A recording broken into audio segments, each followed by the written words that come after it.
मुझे यह नहीं कहना चाहिए था। मैंने ऐसा क्यों कहा? कल मेरी प्रेजेंटेशन है और मैं तैयार नहीं हूं।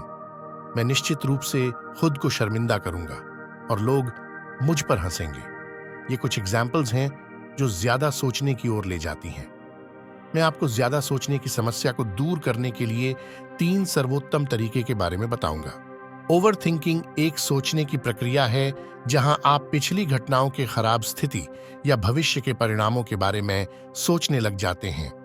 आपका दिमाग इस तरह से व्यस्त हो जाता है कि वही दृश्य बार बार आपके सामने आते रहते हैं।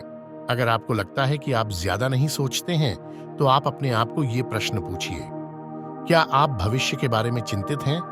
क्या आप अतीत में हुई गलतियां के बारे में सोचते रहते हैं? क्या आप इस बात को लेकर तनाव में हैं कि दूसरे आपके बारे में क्या सोचते हैं? क्या आपके मन में नेगेटिविटी आती है? क्या आप डिप्रेस्ड या स्ट्रेस्ड हैं? यदि इनमें से किसी भी प्रश्न का उत्तर हाँ है, तो आपको यह वीडियो अंत तक देखना चाहिए। क्या ज्यादा सोचना एक बीमारी है? नहीं, ज्यादा सोचना एक मेंटल हेल्थ कंडीशन नहीं है, लेकिन यह डिप्रेशन या एंग्जाइटी का लक्षण हो सकता है। ज्यादा सोचना आमतौर पर जनरलाइज्ड एंग्जाइटी डिसऑर्डर और GAD से जुड़ा होता है। ज्यादा सोचने से बचने के लिए पहला नियम: अतीत को जाने दो। स्वीकार करें कि अतीत को बदला नहीं जा सकता। उस पर ध्यान केंद्रित करने से जो हुआ उसे बदला नहीं जा सकता।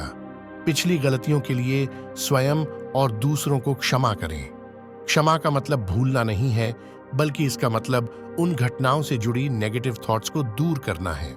दूसरा नियम: अपनी भावनाओं पर नियंत्रण रखें। पिछली गलतियों के संबंध में अपनी भावनाओं पर नियंत्रण रखना विशेष रूप से चुनौतीपूर्ण हो सकता है, क्योंकि इन भावनाओं में अक्सर अफसोस और कभी-कभी शर्मिंदगी शामिल होती है। हालांकि आगे बढ़ने के लिए इन भावनाओं को स्वस्थ तरीके से संबोधित करना आवश्यक है। अपनी गलती पर विचार करने के लिए कुछ समय निकालें। क्या हुआ? यह क्यों होता है? आप इससे क्या सीख सकते हैं? आत्मचिंतन आपको इंसाइट और पर्सपेक्टिव हासिल करने में मदद कर सकता है।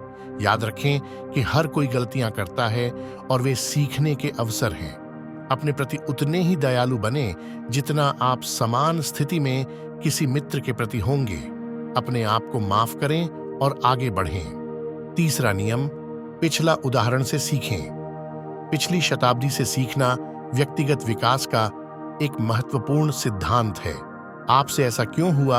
आप अलग अलग तरीकों से क्या कर सकते हैं और आपको क्या सीख मिली? भविष्य में गलतियां करने से बचने के लिए आप इस सीख का उपयोग कैसे कर सकते हैं? हालांकि अपने कार्य की जिम्मेदारी को महत्वपूर्ण रूप से अपनाया जाता है, अत्यधिक आत्मदोष या आत्म आलोचना से दूर रहें। याद रखें कि अतीत को छोड़ना एक ग्रेजुअल प्रोसेस है और इसमें समय लग सकता है। लक्ष्य अपने आप को अतीत के बोझ से मुक्त करना है, ताकि आप वर्तमान और भविष्य में अधिक खुशहाल और अधिक संतुष्टिदायक जीवन जी सकें। धन्यवाद।